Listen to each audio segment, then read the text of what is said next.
శ్రీరామచంద్రమూర్తి దగ్గరికి ఒక భక్తుడు వస్తాడట. ఆయన ఇలా అడుగుతాడట, స్వామి, నాకు చాలా భయం ఎక్కువ. ఈ భయంతో బ్రతకలేకపోతున్నాను.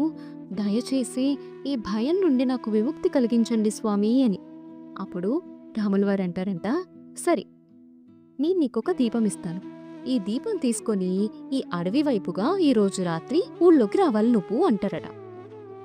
అయితే ఆ భక్తుడు అంటాడట, స్వామి, ఇంత చిన్న దీపంతో అంత దట్టమైన అడవిలో చాలా కష్టం స్వామి అంటారట.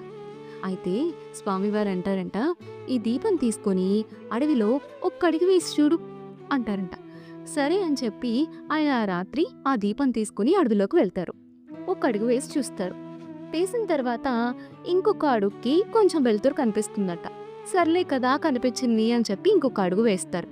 అలా ఒక్కొక్క అడుగు వేసుకుంటూ వేసుకుంటూ వెళ్ళి పొద్దున కల్లా ఊళ్ళోకి వచ్చేస్తారట. అప్పుడు ఆయనకు అర్థమవుతుంది. అప్పుడు స్వామివారు అంటారు, చూసావా, నువ్వు భయం అన్నావు, నేనేం చేశాను? చీకటిని తీస్తానా? లేదే, నేను నీకొక దీపం ఇచ్చాను. అలాగే ప్రతి మనిషికి భయము, సమస్యలు చాలా ఉంటాయి. అయితే వాటిని ఎదుర్కొనే శక్తినివ్వమని కోరుకోవాలి, కానీ భయాన్నే తీసేయమంటే ఎలాగా? అంతే కదా, భయాలు, సమస్యలు అనేవి చాలా మందికి చాలానే ఉంటాయి.